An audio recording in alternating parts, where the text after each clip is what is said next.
So you can see the mark. So yes, it's like a core around that matching look. Well, if we can't find a corresponding number on it, but each one, like 158 bayonet would have gone with number 158. So that would be the number. So they did find the trigger. That would be the day on 158 one man. Yes.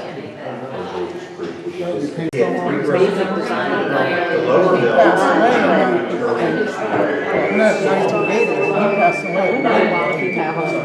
lower bill. You have one hanging around decorating the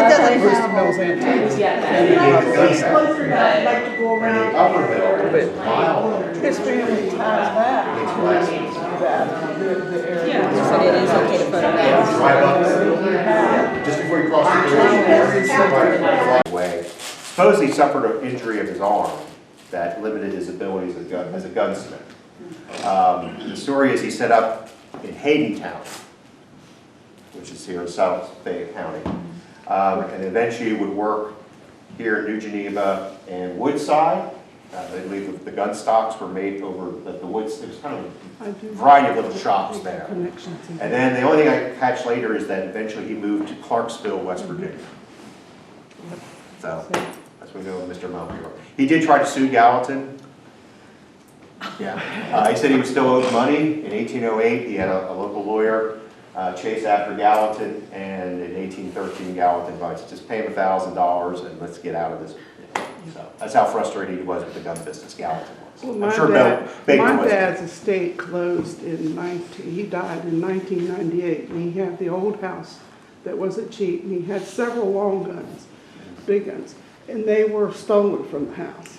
And that's whenever you said about the musket, I was asking, you said something about the repairs. He had one that needed to be repaired. Mm-hmm. And I know that David Alexander from Brewston Mills brought the rest of the guns, and I know they brought it. I wasn't allowed to see what they brought, but I know that they were from this area.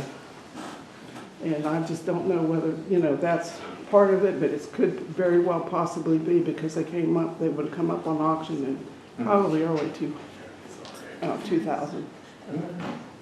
Thank you. Anyone else? By chance, do you know if any of the Gallatin muskets were converted to percussion? All the ones I've ever seen are flint ones. Have you seen? Again, I only know of 3, so it would make sense. I'm sure they might have been, but whether they survived. Yeah.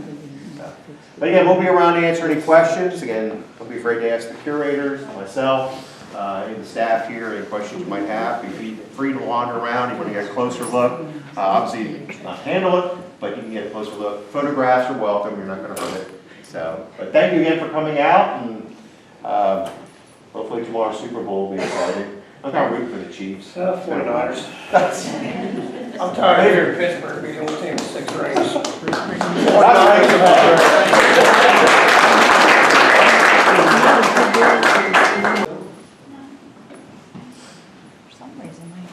camera's not working.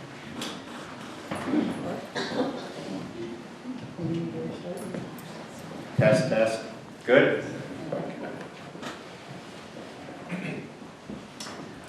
Well, good morning. How's everyone doing today? Good morning. You're here for the Super Bowl prediction. Drum roll. That's tomorrow. We do have a brown suit that's kind of retrofitted from the Forest Service. It was smoking air. Would you be Gus the groundhog? Anyone would do that? No. So, on behalf of the National Park Service, I would again like to welcome you all to be coming out today on a nice, actually it looks like winter for February. It should be. Day here at Friendship Hill National Storage Site. My name is Brian Reedy. I work as the site manager for this national park at Fort Necessity National Battlefield. I also manage the interpretive division for both parks as part of the 5-park scheme of Western Pennsylvania parks, which include the Flight 93 National Memorial, Johnstown Flood National Memorial, and Allegheny Ridge Railroad National Storage Site. So today is a special day. I hope it'll be one of those days where people look back and go, wow, it was a great day at Friendship Hill. Will it be on the par of Lafayette's visit here in 1825, the grand opening of this park in the 1990s, maybe not. But what we have today is something very special. It's making its return trip here to Fayette County. It has been gone for a while. We'll talk about it in detail, but without further ado, I'd like our wonderful cultural resource management team, Colleen and Nathan here to unveil for your viewing pleasure a Gallatin musket.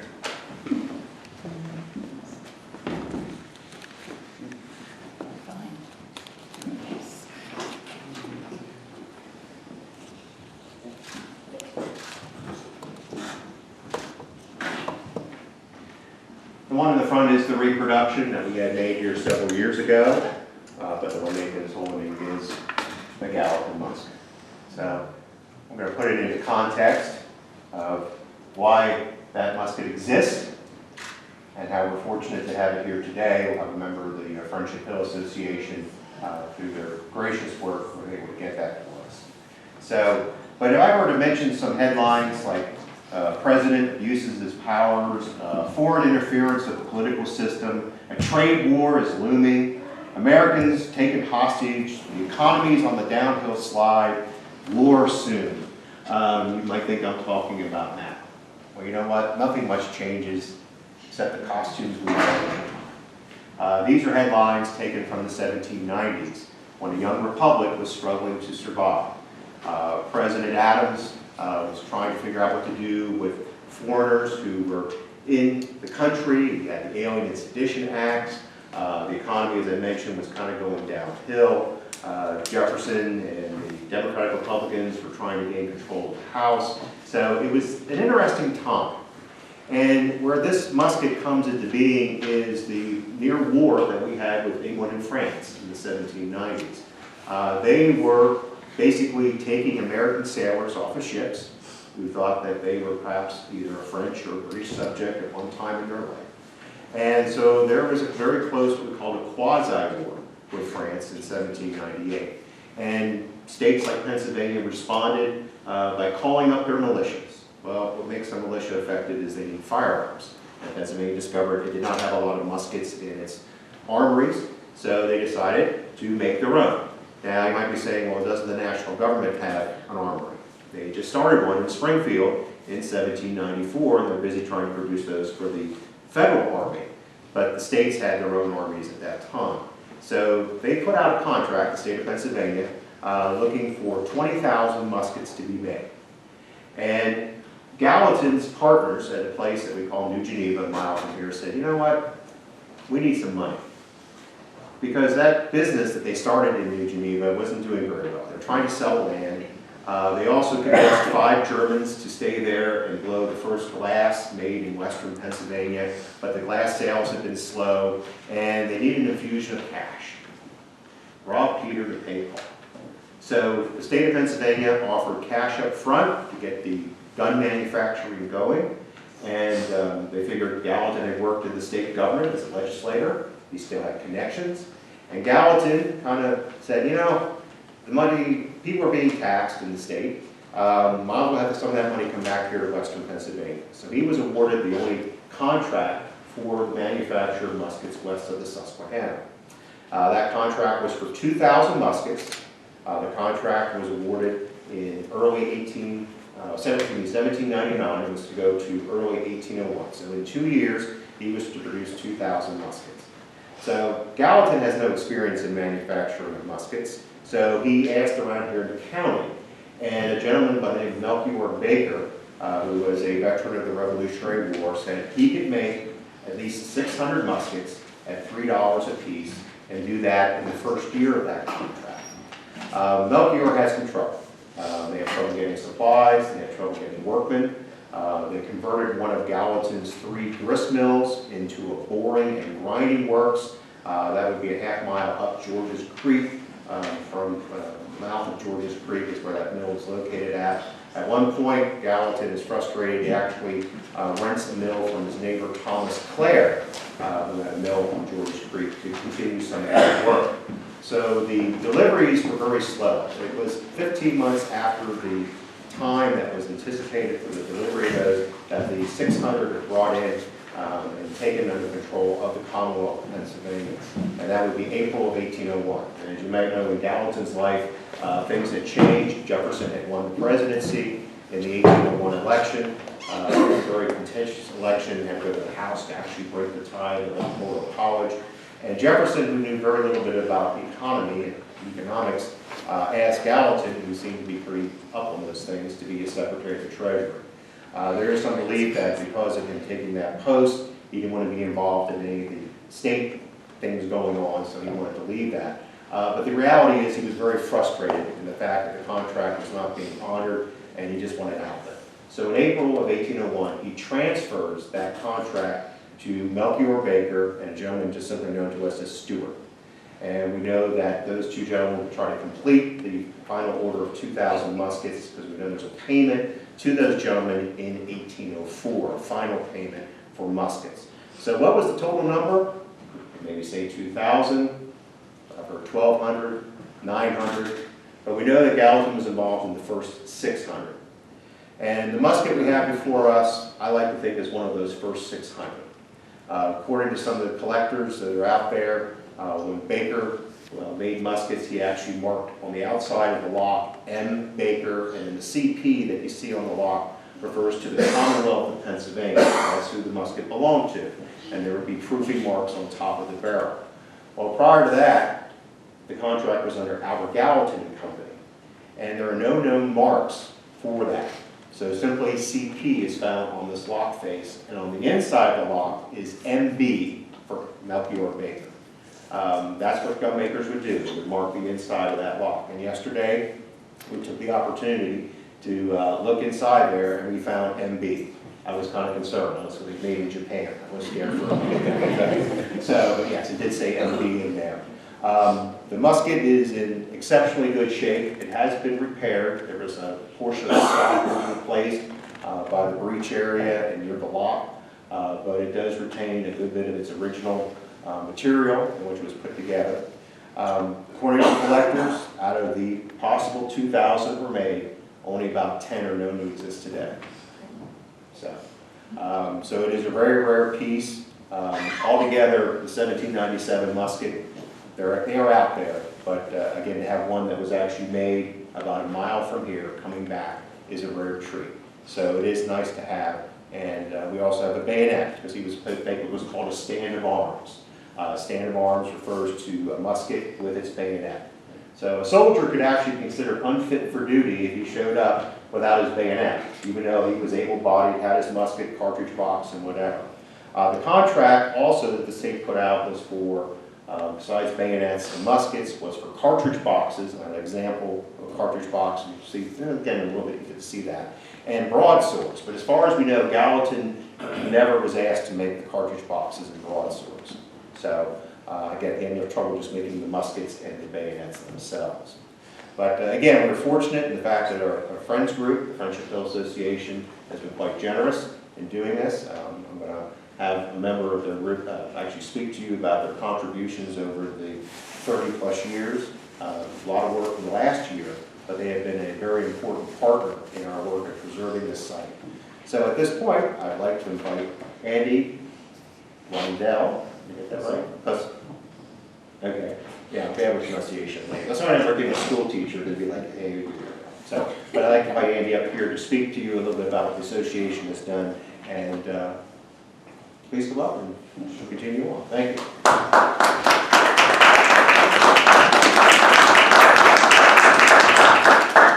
Good afternoon. It's so wonderful to see so many of you here. On behalf of our president, George Relic, and our vice president, Tony Lamadou, who could not be with us this afternoon, they send their greetings. As Brian mentioned, my name is Andy Rhino. I'm the treasurer for the Friendship Hill Association. And as Brian mentioned, we are the Friends Group for this National Historic Site. And we are so proud to be able to carry on the legacy of Albert Gallatin here in the hills of western Pennsylvania, in Fayette County, more specifically in the southern part of the county. When we were able to find out about the existence of this particular gun, we were thrilled. We were, to be able to bring back original pieces to Fayette County, to this historic site, is definitely a major part of our mission, because we find that this these types of finds, including the Gallatin letter, which you may remember a couple years ago, which were significant parts of history for us locally, because we are most concerned with preserving our local history, because that's how we know who we are and where we come from, and that's very important in today's society. And so we were just thrilled to be able to find this piece, I believe out in Missouri, if I'm not mistaken, and just to be able to procure it for the park through Friendship Hill Association funds. The association is very wide-ranging. We, of course, I'm sure most of you are aware, we hold Festival every year in coordination with the National Park Service, which celebrates the lives and times of Albert Gallatin. But we are most thrilled to be able to continue the works of the parks and help out when in times of need. So this past year, I'm sure many are aware, there was a landslide, on major landslide on one of the trails. We were able to help with that. The Friendship Hill Association also provides funds when we needed trees to be trimmed out on 166. So the association is always working in partnership to better our National Historic Site and to promote our local history together, because it really is the hallmark of our community here in Point Mary, Fayette County. So we're very, very thrilled and very honored to be able to find this and to bring this into fruition, and just so grateful to see so many of you out there today. So thank you all for joining us.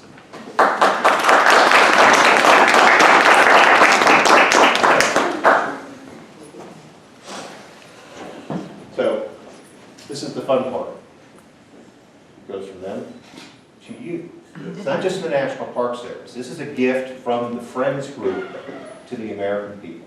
And that's the beauty of our national parks. They're everybody's. It's not, I just get to wear the green and gray polyester and take care of the site, but it's really for you that we do this for. So, see what you like. And, yeah, sign my date there, please.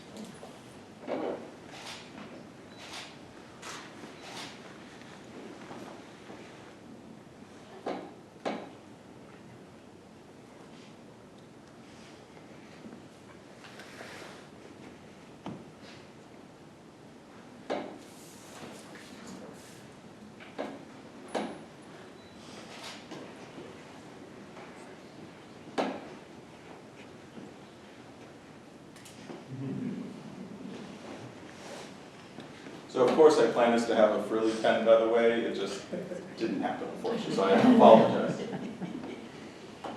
And we don't have pens to give away, so.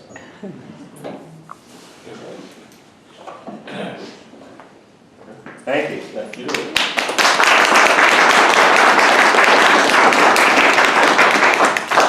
So, if anyone has any questions, we'd like to entertain those at this time.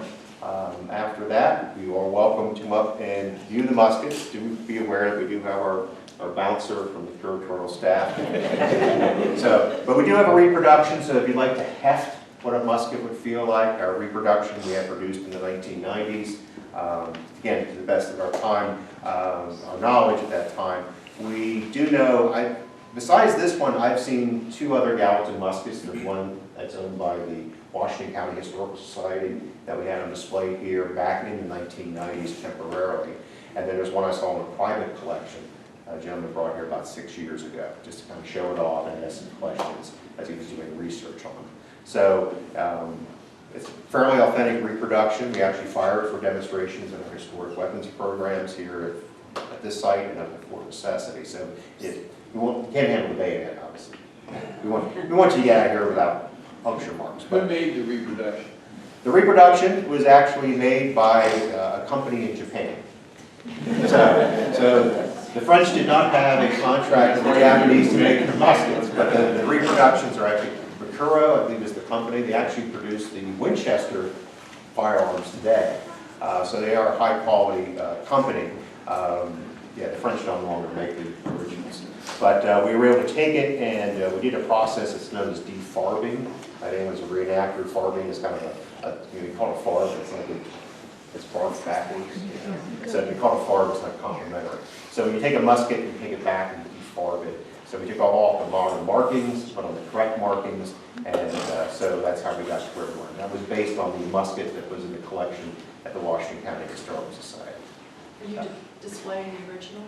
The original will be on display. We're going to have it conserved first. We're going to take it down to the Harper's Ferry Center, where there is a gentleman on staff who's in charge of firearms, and he'll give it a good working over, get it cleaned up, and we already have a display case for it, and it'll be displayed in this house. Yes? Let me ask, my hearing aids weren't working as you described the provenance and the repairs that were made to the original Gallatin musket. Would you go through that again, please? Okay, yeah, the musket itself came from an auction house in Missouri. And I was kind of looking through online. I generally check to see if there's any British or French muskets available. And this one popped up as Gallatin musket. That caught my eye. I alerted our friends group and our curatorial staff of its availability. They claim that it is a Gallatin musket based on Melchior Baker's signature on the inside, his stamping, MB. And according to collectors, the Gallatin muskets did not have any markings on the outside of the lock other than CP. Any cartouche There's a proofing mark on top of the barrel where it's a Liberty cap with a P on it. I see. Yeah. And then there's CP on the top of the barrel and CP on the lock. The gentleman who brought his musket in a few years ago for me to look at had regimental markings on it from the Pennsylvania militia unit that served up at Lake Erie. They're part of Perry's fleet. So, yeah. My inkling is that this musket is actually making its second return to Fayette County. Some of you might be familiar with a gentleman named Mick Gallus. He was an avid collector of Fayette County memorabilia, a very active member of the Fayette County Historical Society. And he had mentioned he had purchased a Gallatin musket. And I said, Mick, I'd really like to see it. Unfortunately, he passed away. And the family sold the collection. And I heard the musket went to Texas. I think that's it, because Mick talked about the musket he bought did not have Baker on the lock, but it was marked on the inside. So I think it's making its return. Okay. And did you mention that part of the stock had been replaced? Or? Yeah, the back area where the barrel, the tang of the barrel comes there. It was damaged, and that portion of the wood has been replaced. It was a very well done repair, but the majority of the stock is the original. I see. Thank you. Yeah, that type of musket is very weak in this portion of the stock. This tends to crack where these screws are actually used to hold the lock into place. So the repair is in this portion of the stock. Wrist? Yeah, above the wrist. Yeah. Is it stocked in walnut? Yes. They use walnut because that was the cheapest wood back then. I know you're all. That staircase is made of walnut because Gallatin's frugal. That's the plywood of its day. And today, what do we use walnut for? It's expensive stuff, right? The best stuff actually is used for caskets, which I think is kind of weird to be buried.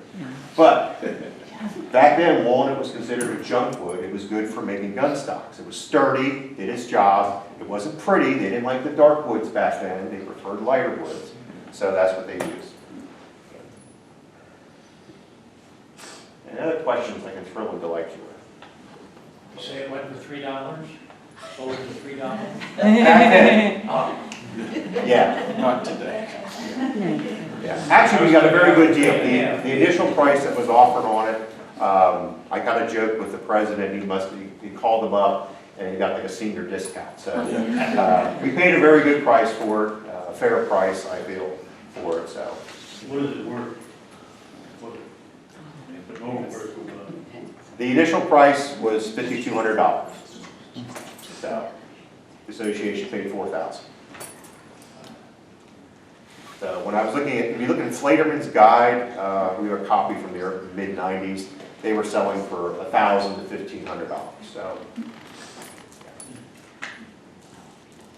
I know it's not shootable. I did have maintenance staff offer to test fire it for me. They would probably eat the breech plugs, but. You have checked to make sure it's not loaded. Yes. Yeah, I stuck a candle in there. You sprung the ramp. Yes. Yes. Anyone else? thank the WVU Fife and Drum for playing some music for us to begin with, and then I'll play a little bit later from Yeah, the association has provided the light refreshments for you, so again, if you haven't had some, take the opportunity and meet with the association too. If you'd like to be a member, I'm sure they will gladly give you information. We do have the treasurer here, so he can legally take some money if you'd like to hand some over to be a member. They're always looking for volunteers for festival. If you want to help me make the bean soup, I need someone to cut the firewood. I have one more question. Yeah. Was Mr. Baker from New Geneva, or was his family from around this area? He was from Western Pennsylvania, as far as I know. There's not a whole lot out there, and what there is, I'm very skeptical of. I have a lot. So I traced my family history back to David Gillespie, or John Gillespie, being here on the Cheat River in down on the Gillespie Farm, 1683. That's down in, not Bobtown, but going towards Point Mary. Not Point Mary, but going towards the, I'm trying to think, Brave and all those, Greensboro. okay. There's a farm down there on the side of it, says 1863. That's Gillespie. He was here, same time Albert Gallatin was. And he's tied to the Baker family. And I know the Bakers were here early because I have, my Blosser family was here early on Blosser Hill, Point Mary, New Geneva, all around. They had bought a property, which was on Cheat River. And I had the documentations were dated that it was deeded to my great-great-grandfather in 1789. So I know it puts the family in the area, and they're tied back to this area, to the Bakers. Yeah. There's, again, with Melchior, there's reference to, again, I said he was a Revolutionary War hero. He had served in Lockery's portion of the expedition of George Roger Clark's expedition of 1781. And Lockery was kind of trying to catch up, and his group got ambushed. And everyone was either killed or captured. He eventually was able to get